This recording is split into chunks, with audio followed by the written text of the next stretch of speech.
Do you need to understand what the DRP 2.0 is about? Today, we're going to go over a summary of the DRP 2.0 agreement.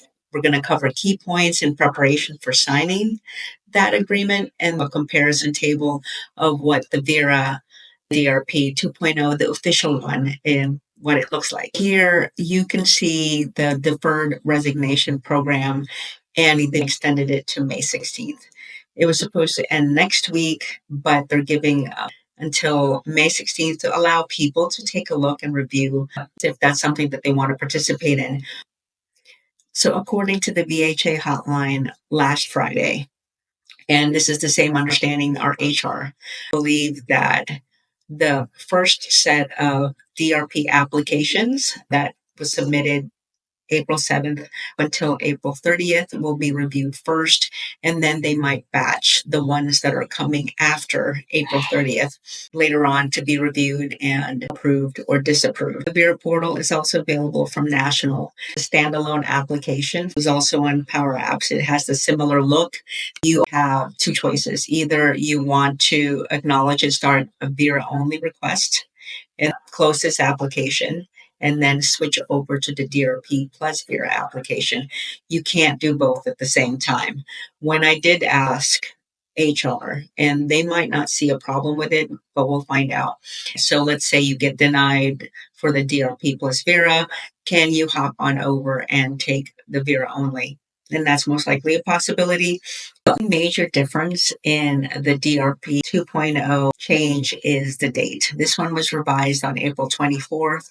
The opt-in period was extended from April 30th to May 16th. I cannot share this new version of the bulletin. It is encrypted, so I can only take a screenshot of the change.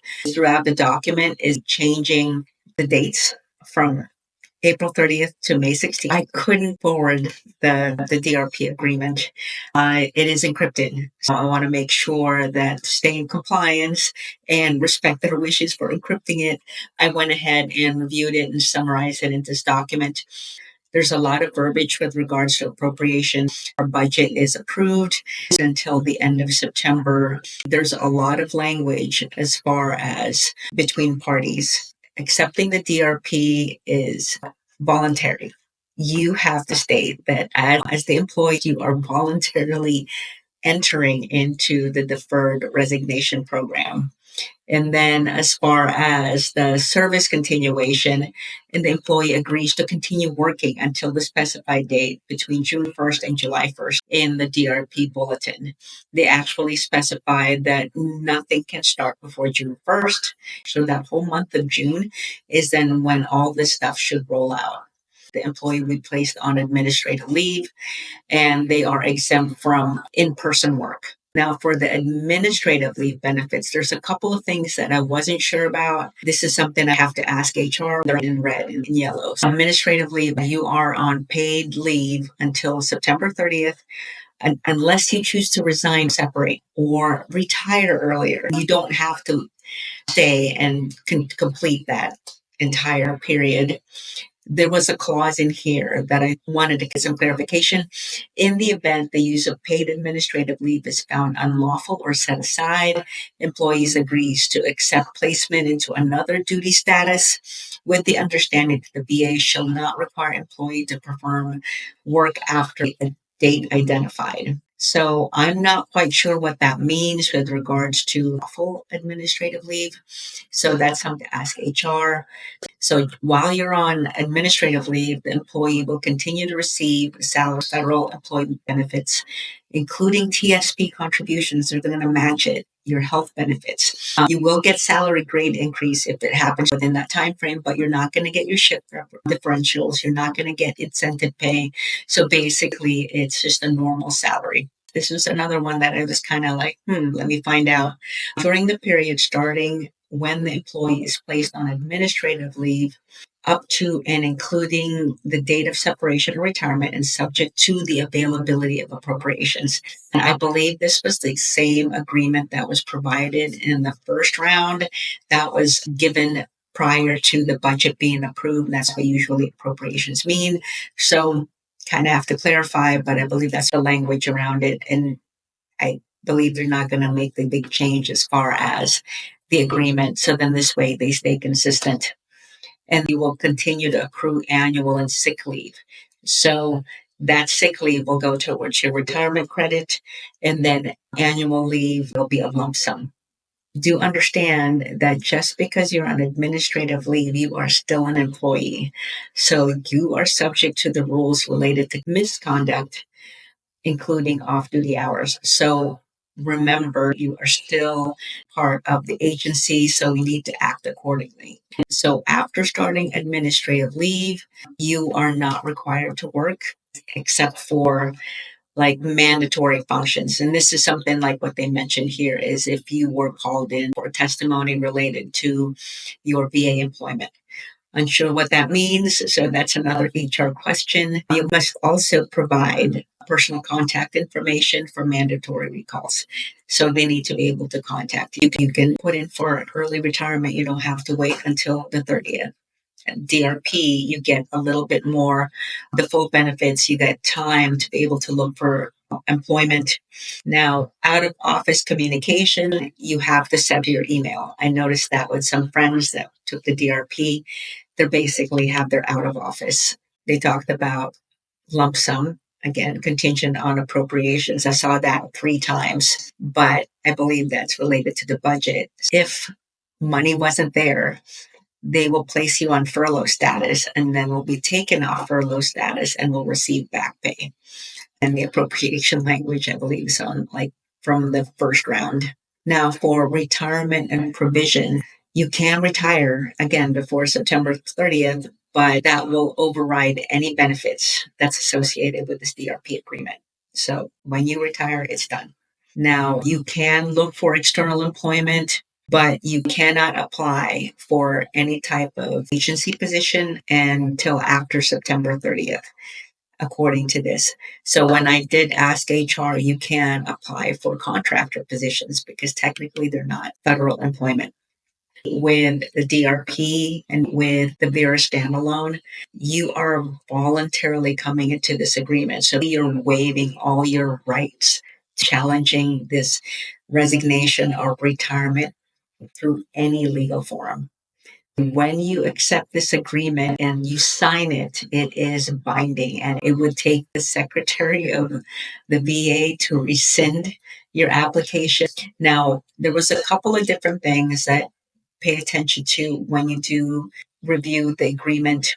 If you're over 40 years old, there's an age discrimination waiver as far as like waiving any rights against Age Discrimination Employment Act. Basically, you're agreeing that you understand the provision of the entire agreement. The employee has not waived any rights or claims that may arise after the date the agreement is signed. So I'm not sure if it's an extra level of protection because of our age, but you are advised to consult a lawyer prior to signing the agreement if we have any questions, especially since we're so close to retirement. So that might be a challenge with finding a new position. You will receive a separate document concerning like job titles and DRP eligibility, all other employees in the same job classification. That was something that's required by the Older Workers Benefit Protection Act. I will double check on that one too with HR because that seems a little intrusive. But if it's on there, maybe that's something that they wanted to state based on that Protection Act. We also get more time with reviewing this agreement. You have 45 days to review after you receive the agreement. But once that 45 days is done, you have 7 days to revoke the agreement if you did sign it. And then any revocation must be sent to a designated point of contact. If you take the whole 45 days to review it, then you sign it. After that, you have up to 7 days to rescind that application. After that 7 days, any type of revocation, it expires. When it comes to compliance with laws, the way I understand this, I'm still subject to every rule that I am bound to now as an employee. This one is interesting. VA agrees to waive specific debts by the employee to VA and any remaining service agreements from taking paid parental leave when I looked at the agreement, that included any type of relocation incentive, student loan. So when you are looking at that agreement, pay attention to that payoff. Might even have to contact the Department of Education with regards to the student loan. I'm not sure if that's specific job classifications. That was an incentive that, hey, we'll pay off your loan if you join the agency, or is it for every employee? That sounds really interesting.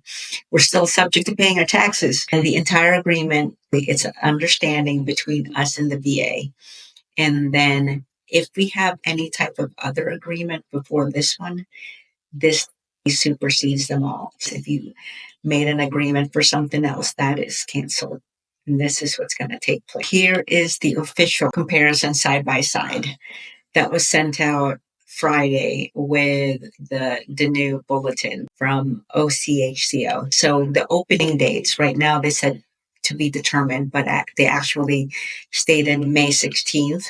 The VERA only will be available from the 21st of April to the 30th of May. Eligibility, it's the same as far as DRP plus VERA and VERA, and approval depends on the occupation. There's a waiver for health benefits, and the RTO exemption, it's only available for DRP plus VERA. So after you sign the agreement, you're basically teleworking until AA date. And then on the VERA side, you will continue with return to office until retirement date. Now, will you be able to utilize administrative leave that's only available with the DRP? It is no with the VERA standalone. And then an agreement is required for the DRP. And that's what kind of just went over the summarized version of it. There isn't one for VERA. Both are protected from the RIF. So I'm glad that they clarified that. And then as far as the service agreement waiver, it's only for the DRP. And then retirement date, both of them, it needs to be 9/30/2025. So thanks for watching. If this was helpful, click like, share, subscribe if you still want to continue to learn more about any upcoming changes.